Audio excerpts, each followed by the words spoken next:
let's get started. Thank you very much for joining us today for the third webinar in this ESCoE series, looking at economic measurement issues arising with the COVID-19 pandemic. And in today's presentation, we'll consider what we can learn from online data sources about the state of the labor market. And we're very happy to have with us Pawel Adrjan. Pawel is head of research for Europe, the Middle East and Africa at the global job site Indeed. He's also a research fellow at the University of Oxford. He has written a lot about labor market conditions at the moment, and he's also working with a number of central banks on the use of new data sources for monitoring what's going on in the labor market. So before we hand over to Pawel, a couple of practical issues. First of all, you should know that this seminar is being recorded and will be made available on the ESCoE website. Pawel will speak for about 40 minutes and will then have all questions and answers at the end of the presentation. So we'll have about 15 or 20 minutes for that. If you would like to raise a question, if you could please type your question in the Q&A box that should be visible at the bottom of your screen. And if I then ask you to speak, you'll be invited to unmute your microphone. And if you could please mention your name and affiliation before asking your question. Okay, Pawel, over to you. Thank you, Rebecca. Hello, everyone, and thanks to the ESCoE team for organizing and running this very interesting series of webinars. We all know that the crisis has impacted the economy in a lot of ways and has given rise to many challenges related to measuring that impact. And today I'd like to talk about the labor market and specifically about ways to measure the impact of COVID-19 on the labor market using online data. A lot of what I will present today is joint work with Ray Lydon at the Central Bank of Ireland. Ray and I started working together about a year and a half ago. And when we published our first paper, we recorded a video about our results saying that timely and detailed online labor market data was crucial because unemployment was at a record low and firms were struggling to hire workers. So it was really important to measure those hiring challenges well to understand the implications that they were having, for instance, on wage growth. Well, the world has changed completely since that time, since a little over a year ago. The tight labor market is over. And I will show you how online data can help us understand what is happening at a time when there is a very urgent need to match people to jobs. Now, we know that the pandemic and the measures that have been taken to fight it have caused a severe dislocation in the labor market.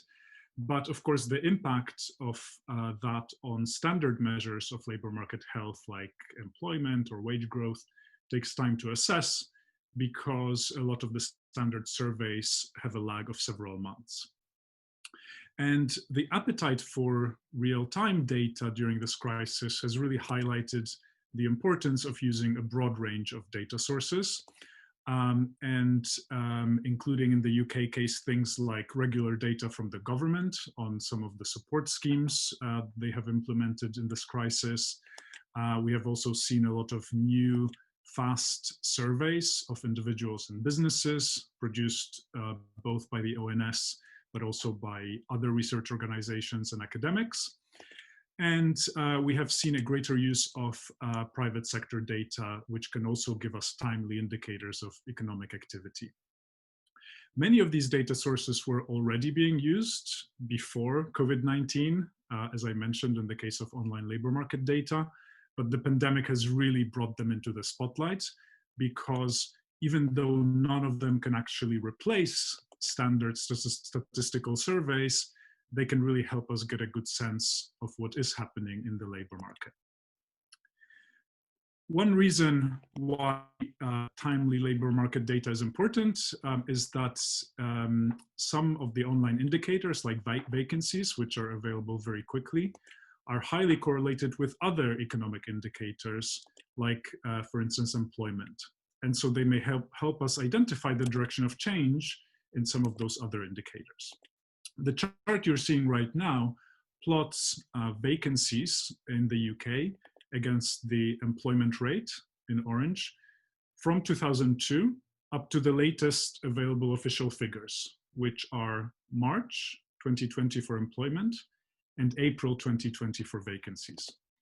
And you can see that there is a very high degree of correlation between those two series. And you can also see that vacancy data tends to be both available earlier than employment, and that's true both for official ONS estimates and online data, and possibly even reacts a little earlier to changes in economic conditions. ONS data on vacancies from the first week of April was released on the 19th of May, so about a month and a half after the data was surveyed, when published employment data was still only available for March. But online job postings data is usually available within 2 days. Both of those indicators show a big drop in April, but online job postings also show a further drop in May. And while official employment figures will actually never show drops of this size because of the way government support schemes are working during this crisis, I hope this illustrates that timely vacancy data can give us a sense, at least of the direction of change in the labor market very, very quickly. And that's important both when the crisis hits, but also for spotting early signs of a potential recovery. So today I will talk about how online data can help us understand what's going on in the labor market using examples from research that we have done at Indeed. There's certainly a lot more besides estimates of vacancies that are useful for measuring changes in the labor market. And there are many advantages of online data besides timeliness. So I will talk about what data are available, what some of those advantages are, and also what some of the challenges of working with online data are, which is something that often goes unmentioned. And I'll show how the data can measure demand for new workers, the supply of new workers, and trends in posted wages. Like I mentioned, I will use examples from our research at Indeed. For those of you who don't know Indeed, it's the world's #1 job site by independent measures of traffic and visits. A presence in over 60 countries lets us compare trends across those countries. And I will show you some cross-country comparisons in this presentation because I know we've got people from various countries in the audience. I will focus mainly on UK data, however, because I'm based in the UK. And on the job vacancy side, Indeed aims to capture all online jobs, and we see about 500,000 new jobs added to the site each month. On the job seeker side, which helps us understand a bit more about the supply of new workers, surveys indicate that almost 6 out of 10 online job seekers come to Indeed each month. And in April 2020, that added up to almost 25 million total visits to the site. Also, in the last 12 months, there were approximately 4.5 million CVs uploaded or updated to the site. And that gives us a lot of information about who those job seekers who are searching for jobs on Indeed actually are. And I will show you in a minute what kinds of data this activity generates that's useful for economic research and how it stacks up against some official statistical sources. But before I jump into the nitty-gritty of the data, let me preview some of the findings about the actual impact of COVID-19 that we are seeing in that data, so you can see where I'm going. Well, first of all, on the demand side, we're seeing that the impact of the crisis on vacancies was very severe and remains very severe, with UK job postings down 61% on last year's trend as of last Friday.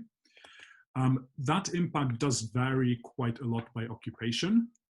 So for instance, the worst affected occupation in our data is food preparation and service, which is down by 89%. So hiring intentions for those kinds of jobs have almost disappeared. On the other hand, nursing jobs are holding up best, down only 18%. When we look across countries, we see that UK job postings were actually hit harder and are currently slower to recover than job postings in several other countries, including France, Germany, Italy, and the US. And I will show you that industrial structure, lockdown restrictions, and government schemes all appear to play a role in these trends. If we combine the demand information with supply side information or data on the supply of new workers, the inevitable conclusion is that the tight labor market is over, at least for now. But we see that those imbalances between demand from employers and interest from job seekers really vary quite a lot across different occupations, which means that firms in different sectors and job seekers with different backgrounds are experiencing this labor market very differently. And related to this, I will also show you that the average posted wage on Indeed has actually risen. Now, that may be counterintuitive because we would usually expect wage growth to weaken as unemployment rises and as there are fewer vacancies. But I'll show you that this pattern is driven by shifts in the vacancy mix.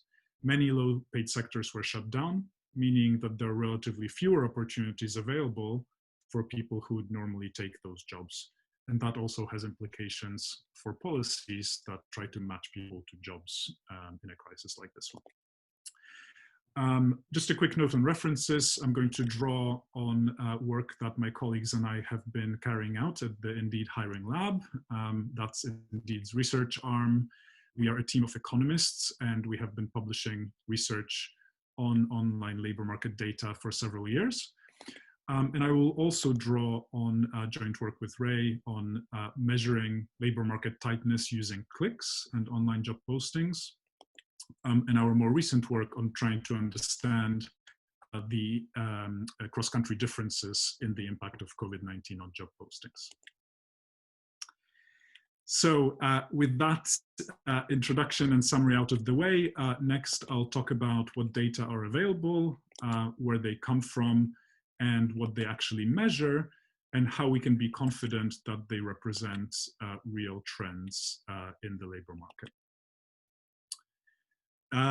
To get into it, in terms of what is available, as you have already seen from the chart that I've shown you, we've got an indicator of labor demand, which comes in the form of job postings. But there's also a lot more besides job postings that's useful. Primarily, we have information on the potential supply of new workers through searches, clicks, and CVs on the site. And then thirdly, many job postings contain information about wages, which is useful for measuring how the advertised price of labor changes over time. In terms of how the data is generated, it's generated by the Indeed job site, which you can see on the screen. The site itself is deceptively simple. People use the site to search for jobs, and it's basically like Google, but with two search boxes instead of one. There is a what search box and a where search box. You can actually leave one of the two blank. And if you click on Find Jobs, those results are based on the search keywords that the user has entered. They show you, first of all, a list of vacancies from Indeed's database of job postings. We can track the search keywords. We have the information on postings, but users can also click on specific search results like they can on Google to get more information. So we also track the details of that behavior through clicks. They can also upload CVs. And then in addition to the postings themselves, we also extract all the information that they contain, such as wages, when that is explicit in the job description. These are just some of the variables that are available, but they are the ones that I will use later in this presentation when I'm talking about the impact of COVID-19 on job postings, on labor market tightness, and trends in wages. Now, thinking about the data that's generated by this activity, it has a few advantages relative to survey sources. As I already mentioned, the data is a lot more timely, but also because there is so much data, the information can really be sliced and diced in a lot of ways, including, for example, a detailed view into local labor markets within countries, or into labor markets in specific highly granular occupations, which is information that may not be available in surveys that use relatively small samples. Because online job sites are platforms where supply meets demand, we can get indicators of both supply and demand from a single source, which is important for consistency and for classifying the data. And then finally, because the data is global, we can compare things that aren't captured by international definitions or by international surveys, like, for example, job search, in a consistent way across countries.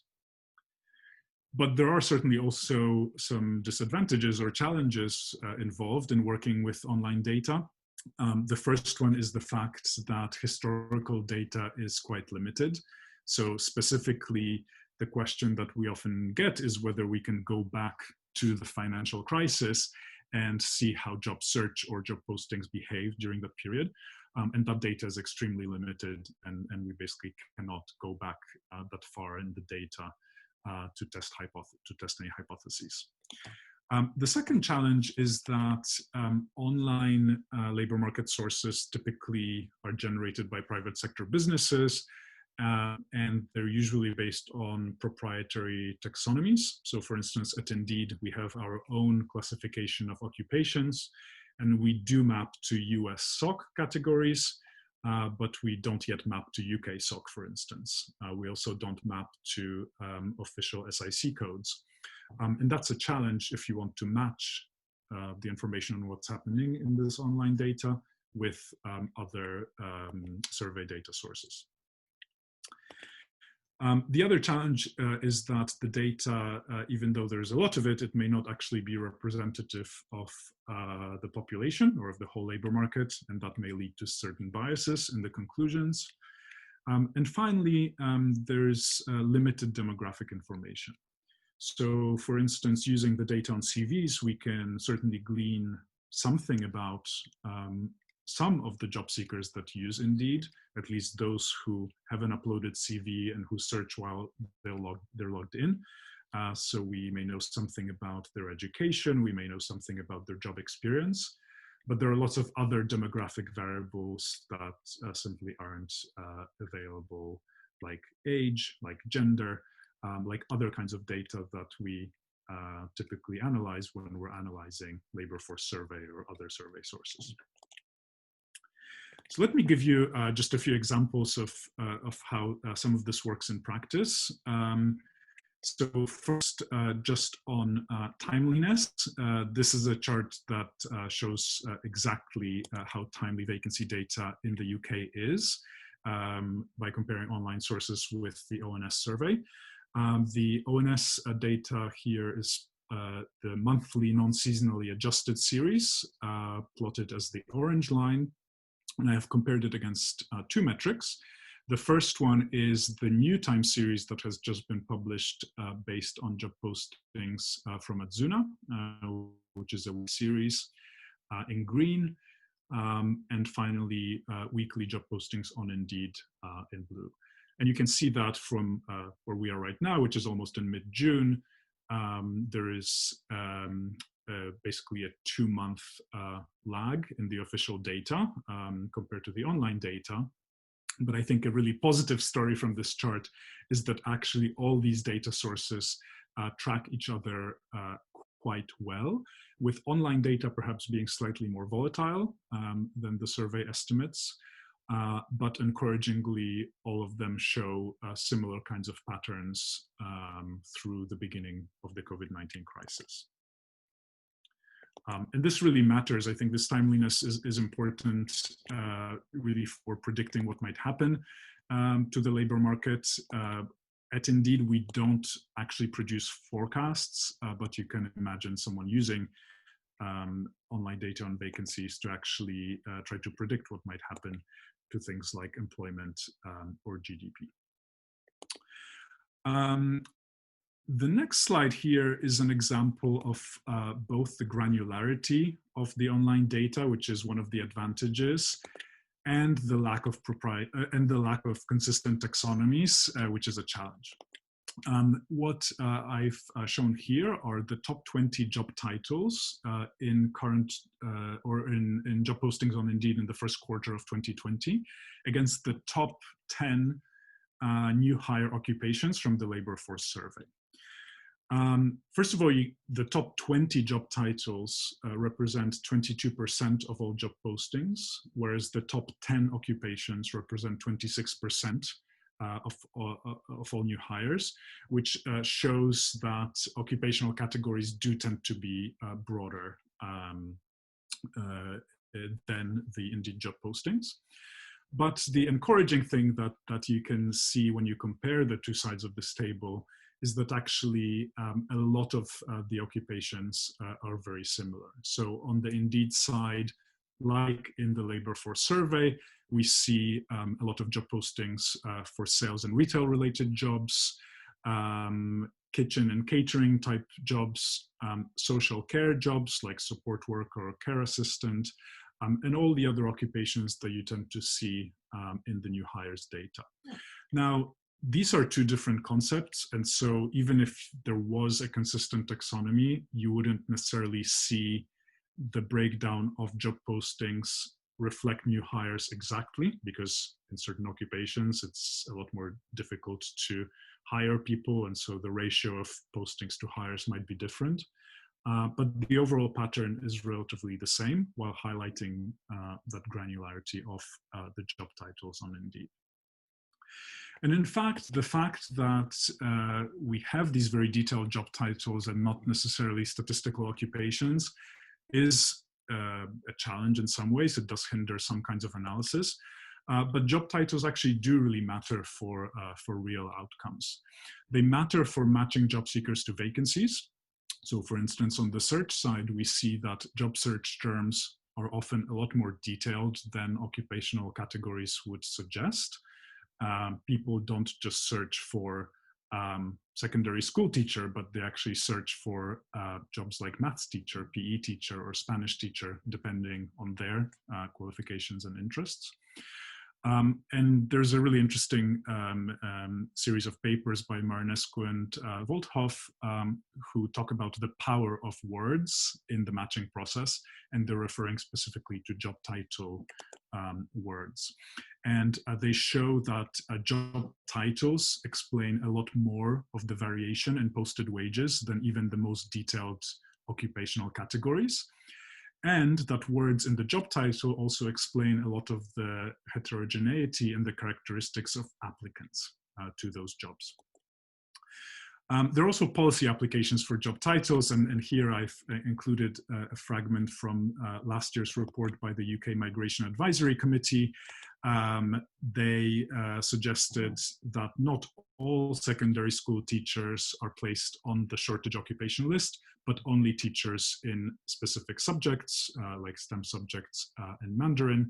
And that also means that data on those detailed job titles might be useful for giving a more detailed picture of the labor market than subcategories.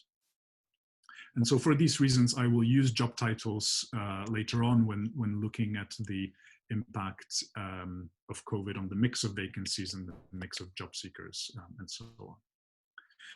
So next, I will actually talk about that. I'll start with the demand side and talk a bit about what we're seeing in terms of vacancy trends, and I will compare what we're seeing in the UK with other countries.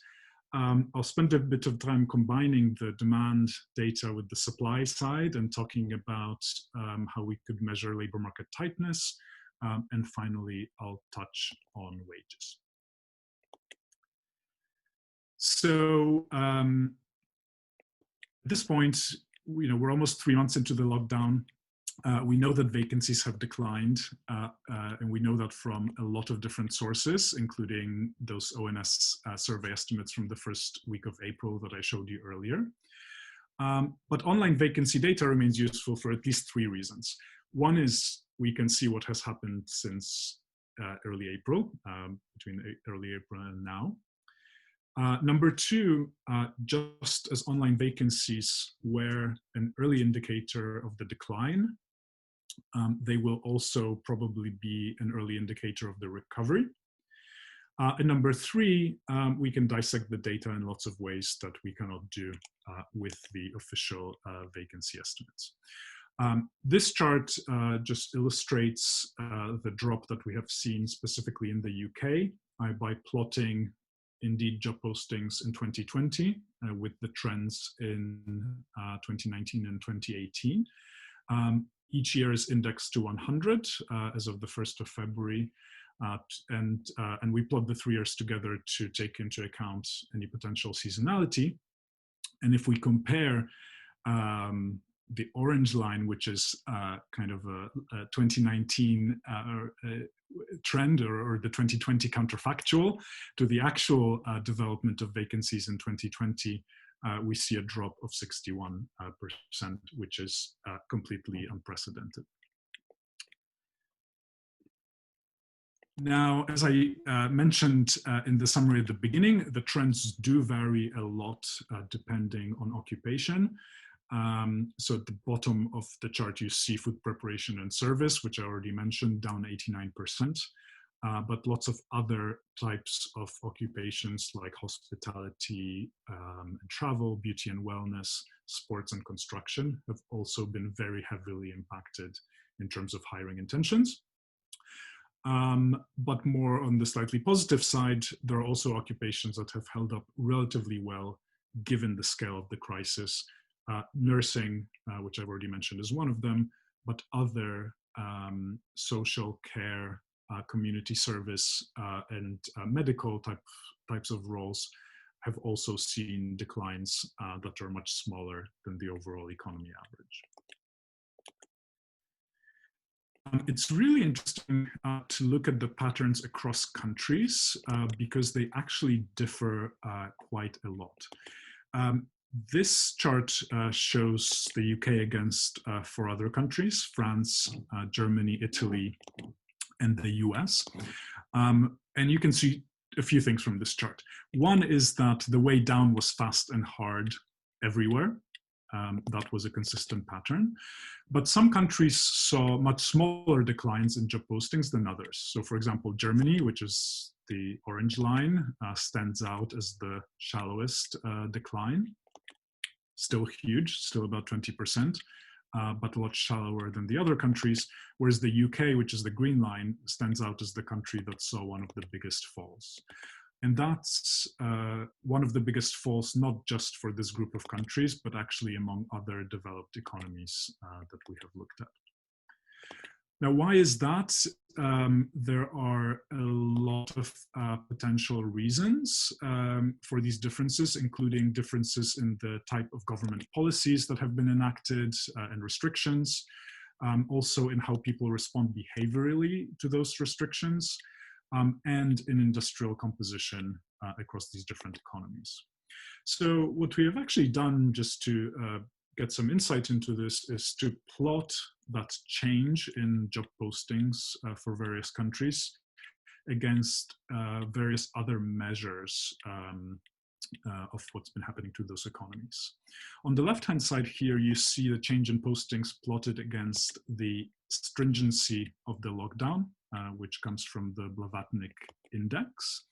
And on the right-hand side, you see the change in postings plotted against the change in mobility, which is based on the Apple mobility data. And I would think of the Apple mobility data as really a combination of the extent of the restrictions and how they interact with the makeup of the economy and society.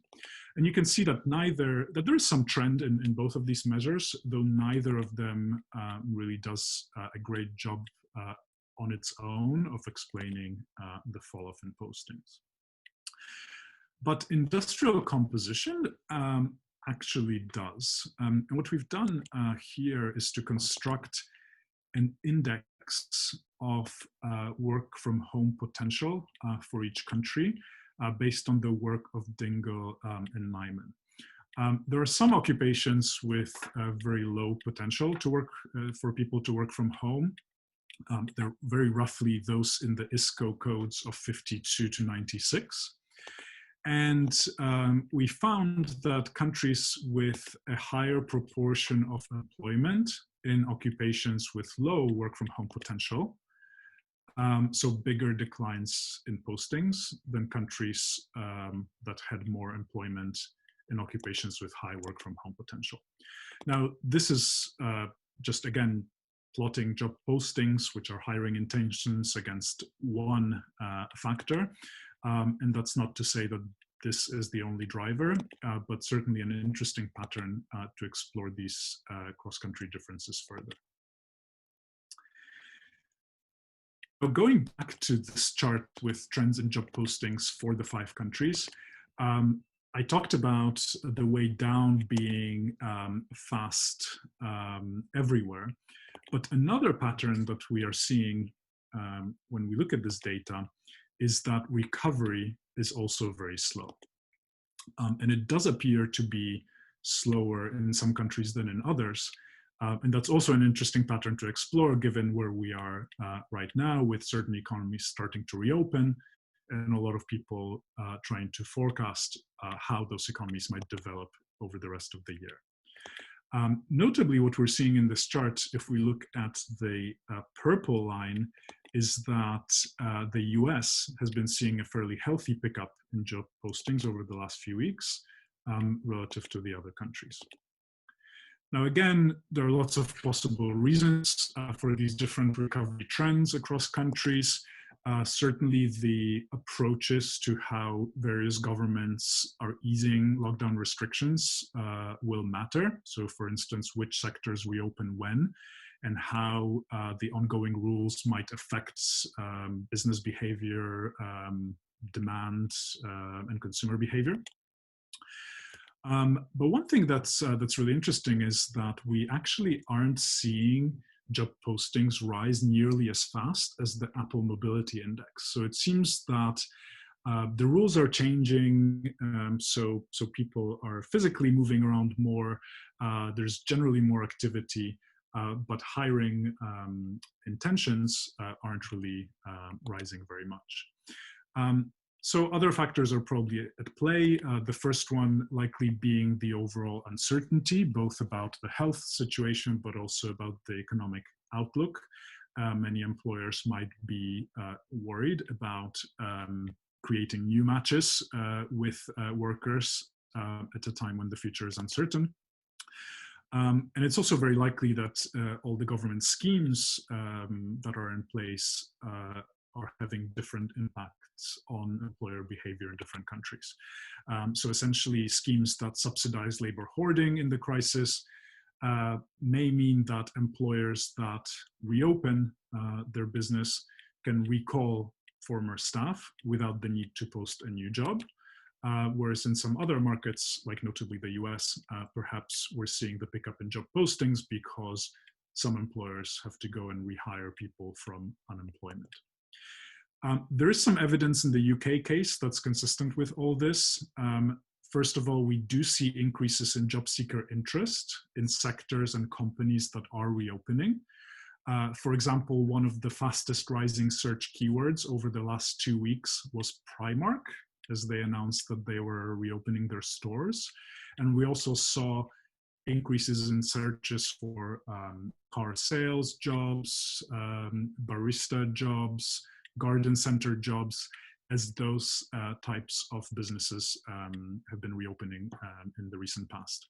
And this means that people are exploring those jobs, and that's consistent with the Apple Mobility data and the rising freedom to go back to work and do certain things.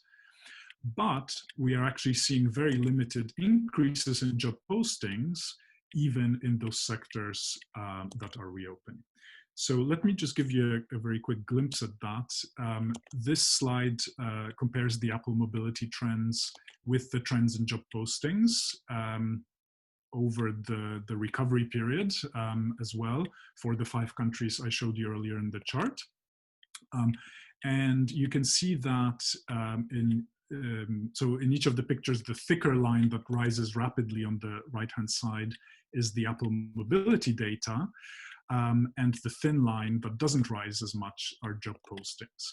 And it looks like the relationship between mobility and postings is actually closest in the US than it is in the other 4 countries that are plotted here. And this is a chart which just looks at the latest trends in hiring activity, and it shows the top 5 occupations in the UK where job postings are improving the most, and the 5 occupations where job postings are weakening the most, adjusted for seasonal patterns. It shows that even as certain sectors of the economy reopen, we actually aren't seeing huge surges in hiring intentions.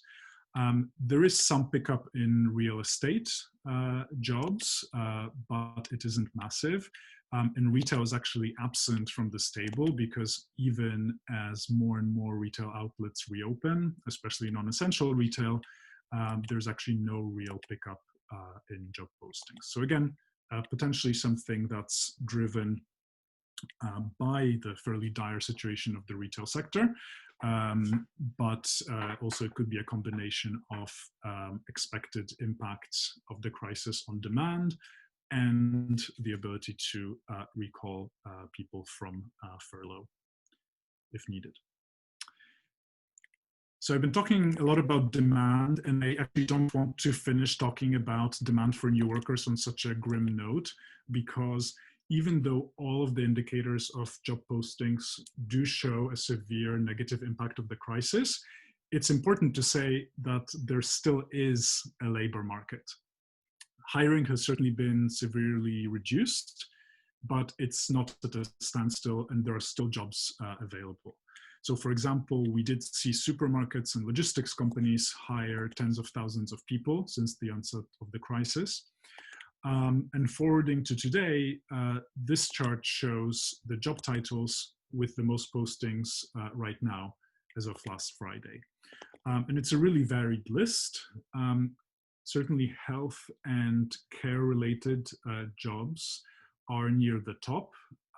Those, as I mentioned, are the areas that have held up best during the crisis on a relative basis, but also these are the areas with the biggest number of job opportunities still available today. But we also see other kinds of jobs, education-related jobs.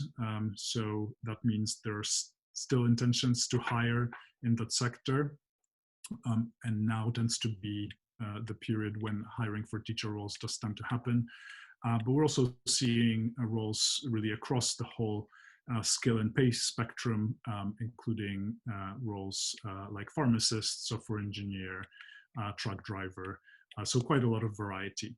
And I think that's an important message to take away from all these grim trends, especially for those people who are thinking about policies that help match people with jobs either now or at a later stage of the crisis.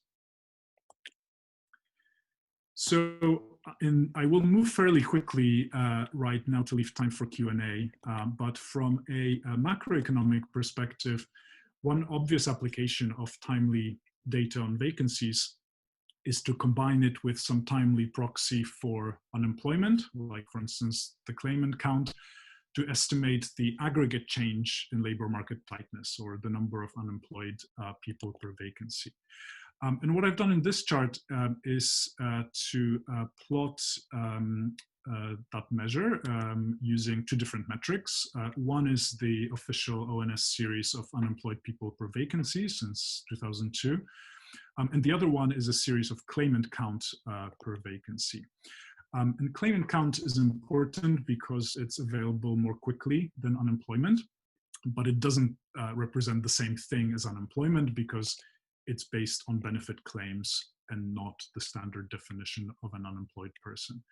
And you can see that claimant count has typically been lower than unemployment, but followed the same trend, except in the last several years, which was due to changes in the benefit system and therefore changes to the way the claimant count series is constructed since 2015. Nevertheless, this is helpful as an indicator of what's going on in the labor market.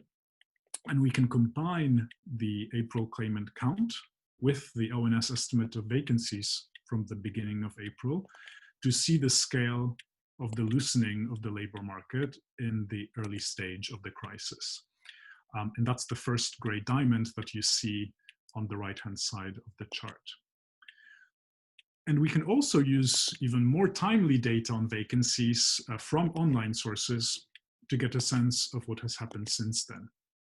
And so for the second gray diamond, what I did was to roll the April claimant count number, but divided by Indeed job postings at the end of May.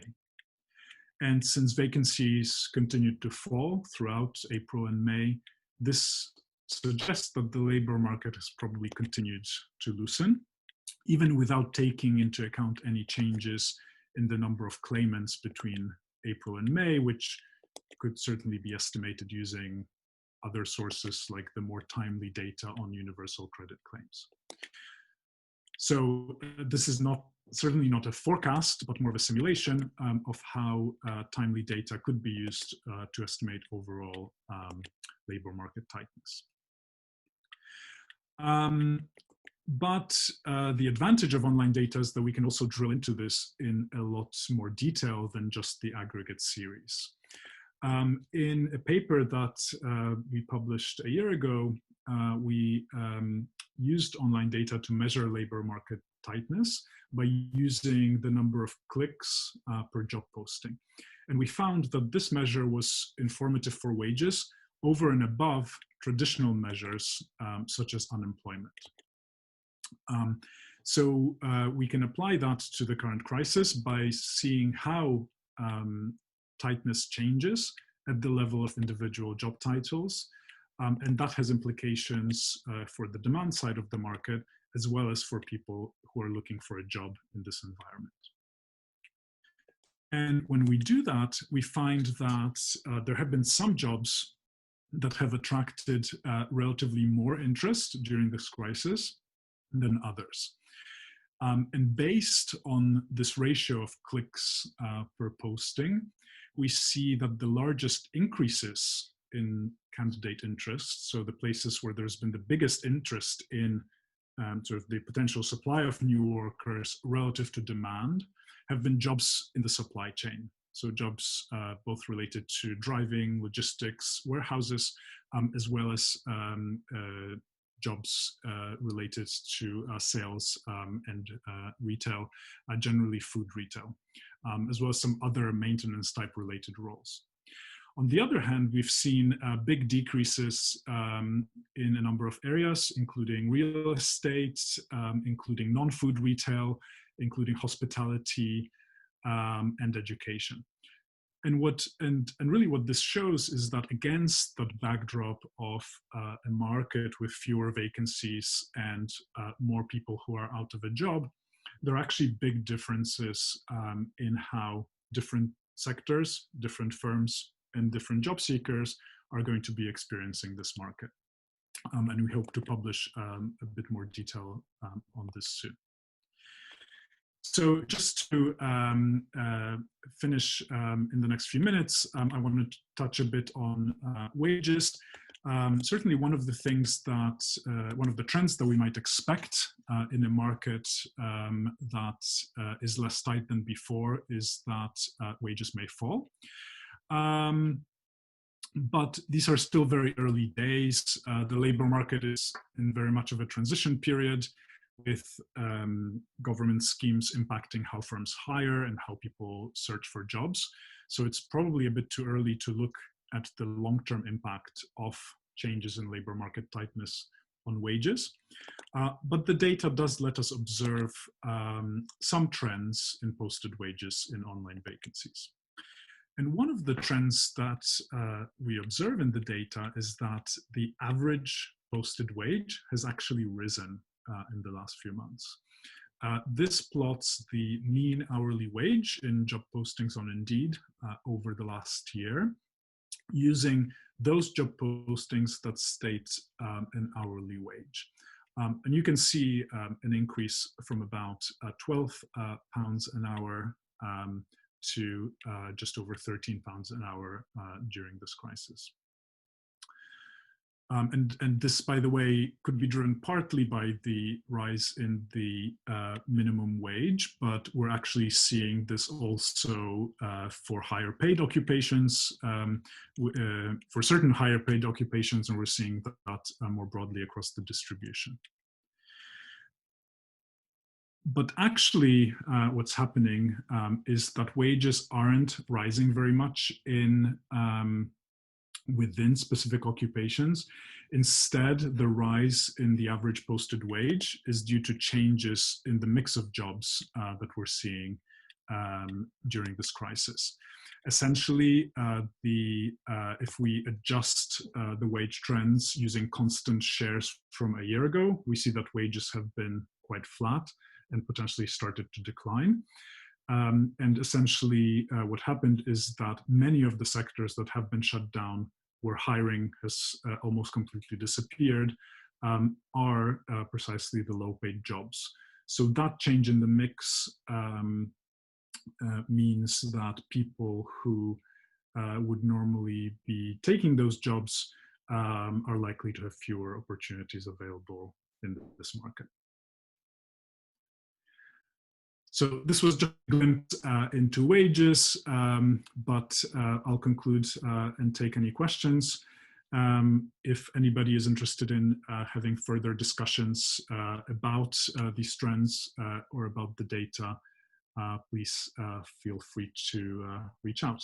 And for now, I'll thank you very much for listening, and I'll hand it back to Rebecca and Sarah to see if there are any questions. Thank you very much, Pawel. So we'll open up for Q&A now. And if I could just ask you a quick question, and then we'll take questions from Paul Allen and Nicholas Palmer. So Pawel, you talked about how you can slice and dice your data in many different ways, and you've shown us some comparisons across countries. I was wondering whether you've had any look within countries, and in particular within the UK, at any, for example, regional differences in what's been happening, if you could say anything about that. Sure, that's a great question. We certainly can look at regional and local data as well, both in terms of the job postings, but also in terms of job seeker activity. So for example, on the job posting side, in terms of sort of large regions and nations of the UK, we don't see massive differences in the decline in job postings, but we do see, for instance, that Scotland has been the most affected part of the UK, and London has been the least affected part of the UK. And those kinds of differences in trend can certainly contribute to differences in how people in those places will be experiencing the labor market in this crisis. So that is something that's possible. And on the job seeker side, we can look at where the users are based on their IP address. We can also look at the locations that people type into the search box as a different measure of location, or a different measure of potential supply of candidates to different places. So that's certainly something that's possible. Of course, that aspect of the data also has certain challenges, including difficulties of mapping locations for certain job postings that may not be specific enough. We are also seeing an increase in jobs that offer remote work. And so that opens up a whole new set of questions, but also a whole new set of data issues in terms of how you treat the location of those jobs. But certainly local and regional cuts are possible. Thank you very much. So we'll now have a question from Paul Allen. Paul, if you'd like to unmute. Yes, thank you, Rebecca. I hope that's okay. Yes. Thank you, Rebecca. Thank you, Pawel. That was fascinating and really interesting to see how data brought in from beyond the official statistics section can add a lot to what we know. I just wanted to pick up one of the disadvantages that you mentioned, which is that your data may not be representative of the population. And we know from the early days of telephone surveys that was an issue, and we know it's probably still an issue in the IT age, because as for example in the debate over homeschooling, there are lower income families with less access to online facilities. They don't have kind of quite as easy access to online facilities. And Case, you log that it may the data may not be representative of the population, but then you also note that there's limited demographic of information available. So in a sense, how do we know they're not representative of the population? I don't want to make too big a point of it, because it's really useful to kind of reach out and use data like data you've been understanding and presenting to us. But I think we also do need to try and have some feel of its trustworthiness from that particular respect. Thank you. Yes, thank you, Paul. That's a great question, and I agree that this is a very important issue for anyone who is interested in making sure that people have access to the job opportunities that are out there. It's very difficult to benchmark job seeker data. As you mentioned, there is limited demographic information on job seekers that we can get from our site.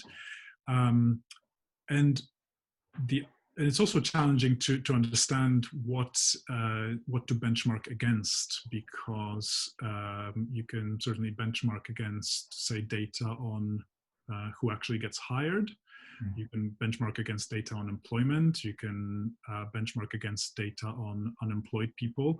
But those are all slightly different populations than the population of job seekers. So that's an added challenge as well.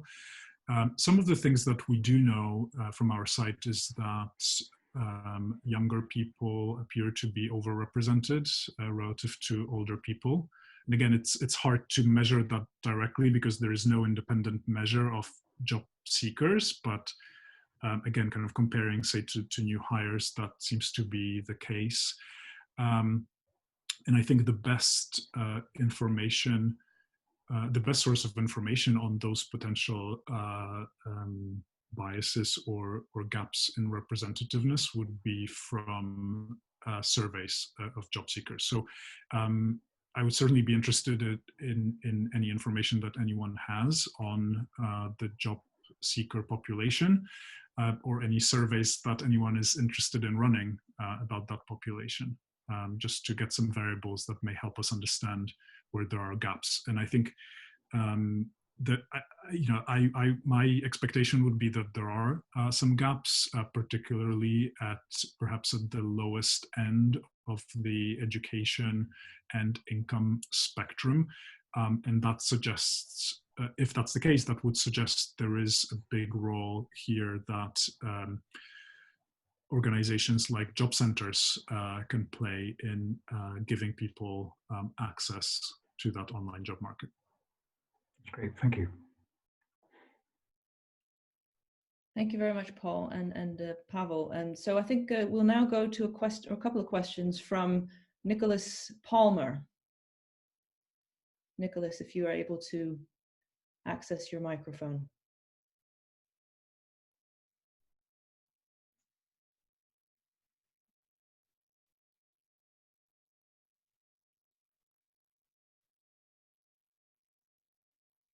Okay, perhaps we can take a question from Maria Savona.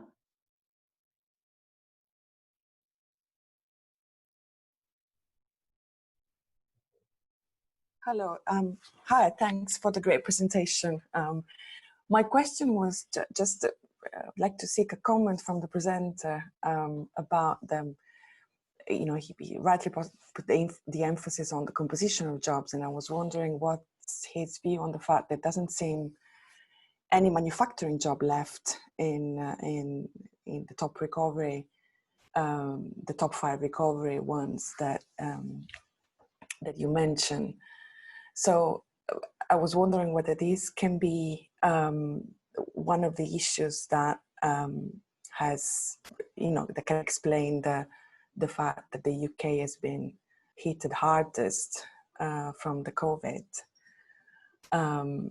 That's just a comment on this particular aspect. Thank you.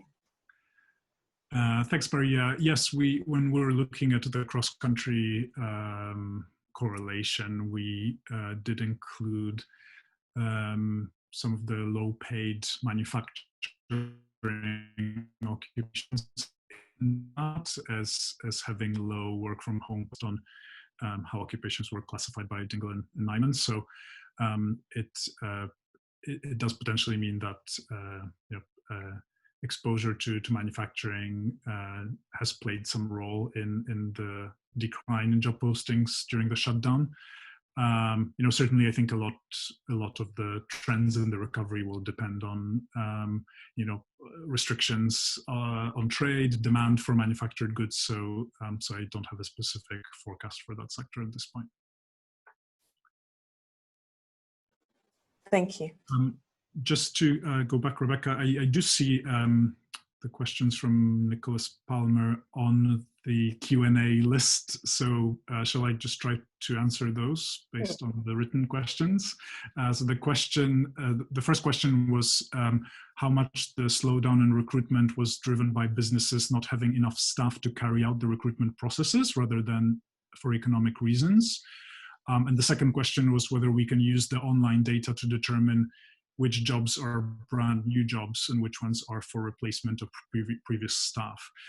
So for the first question, whether it's just that recruiters and HR people aren't working, and so is that why there is a slowdown? I actually don't think that's the case for a few reasons.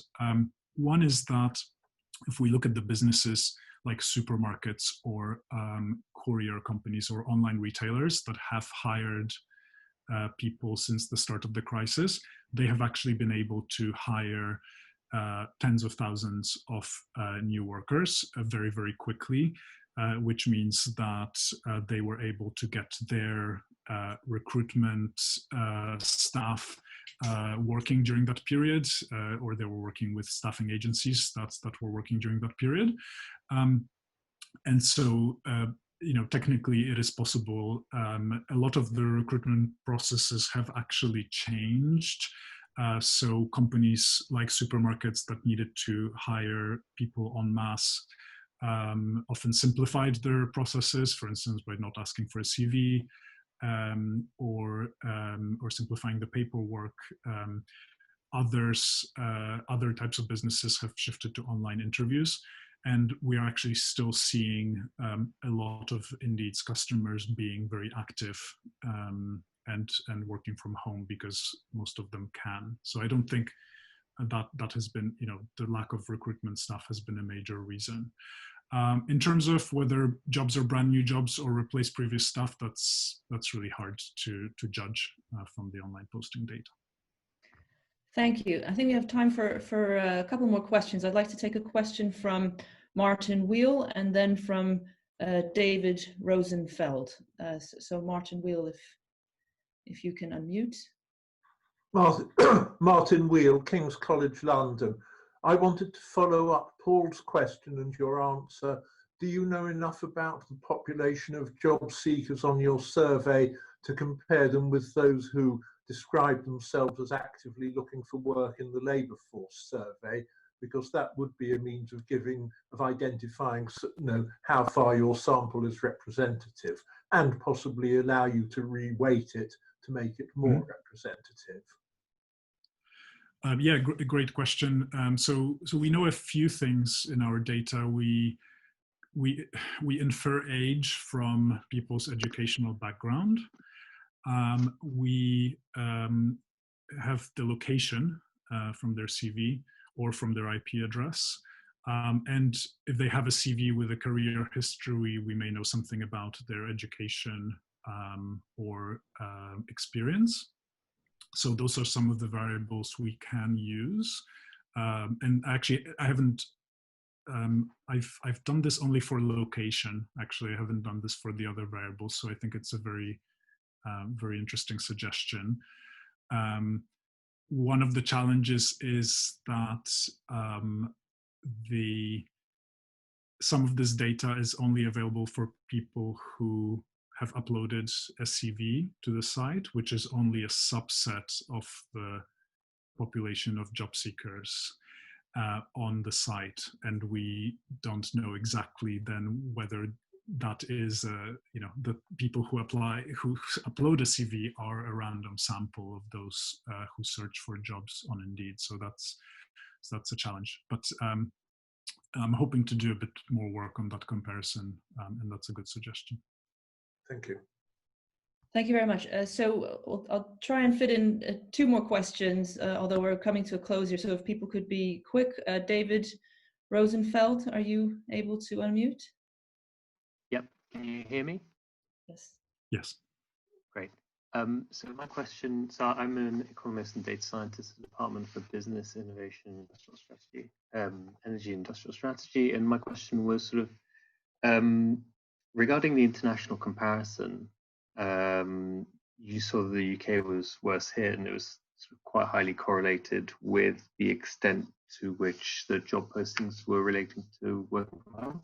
And I was wondering whether the differences in the ability to work from home between countries could be driven by how representative the job postings on Indeed were for that country. So is it possible that, for example, some job vacancies that are posted online in the UK in certain sectors or for certain jobs would be less likely to be posted online in other countries? I have no idea whether that's the case or not, but I was wondering whether that was something that you had any evidence about one way or another. Yeah, that's a great question. So for measuring work from home potential, we used statistical data sources, not Indeed data. So that was just applying the occupational classification to historical representative data. But in terms of the decline in job postings, I think it's a fair point. For the countries that I showed in the time trend, I focused on countries where we're quite confident that Indeed has broad coverage of the online job market, but there certainly can be biases if the online job market doesn't cover the same types of jobs or the same proportion of jobs in certain countries than others. What we're seeing in survey data is that in all major markets, jobs are moving or have already moved online to a very large extent. We're also seeing that the online data tracks official vacancy estimates pretty closely. Of course, that doesn't prove that the composition is exactly the same, but can give us some comfort in the fact that the data does track the labor market relatively well. But this, I think it's a good point to add to the challenges of working with this kind of data, and makes it really important to look at all kinds of indicators. So as I mentioned, this data is not going to replace official surveys, and even for online job data, I think it's still worth looking at indicators from different sources and trying to see whether they do have different degrees of coverage of the market. Thank you. One last Great, question thanks. then. George Vasilev, are you able to unmute?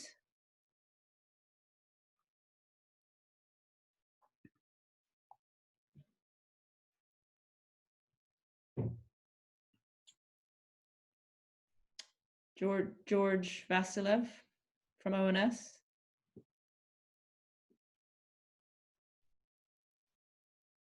Okay.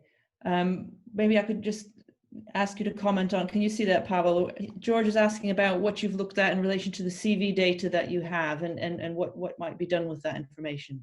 Mm-hmm. That's a great question. With relation to the CV data, we've looked at measures of labor market tightness by occupation. So what I've shown you was based on clicks, but we've done the same using CVs. So looking at the relationship between CVs per job posting and how that varies. The results were actually quite similar to the results that we get using clicks. And we have also used CV data to look at those measures of tightness or CVs per job postings across different areas of the UK to see where job opportunities are more plentiful relative to the number of candidates. We have also looked at CVs to get a sense of what I'll very roughly call job switching. It's not actual job switching, but we can look at people's last job title and see what kinds of jobs they click on or apply to, just to get a sense of either from the starting point, what are the kinds of jobs that people tend to more or where people tend to be interested in other kinds of jobs more than in others. And also from the demand side to see, say, for a specific occupation, what kinds of candidates are interested in or applying to those occupations. So I guess it's not quite the same as occupational transitions, which would be actual transitions between occupations, but it is some indication of where those kinds of transitions may be more likely to happen. Thank you very much, Pawel, and thank you from all of us, I think, for an absolutely excellent and very informative presentation. Thank you to everybody for participating and for your questions. We have another webinar taking place in 2 weeks' time, and this will be given by Professor Thomas Crossley from the European University Institute in Florence, Italy. He will be introducing the new Understanding Society COVID-19 web survey. He'll be presenting some first results about the distributional effects of the pandemic from that survey, and he'll also be discussing issues around reliable population inference from surveys at this time. Thank you very much.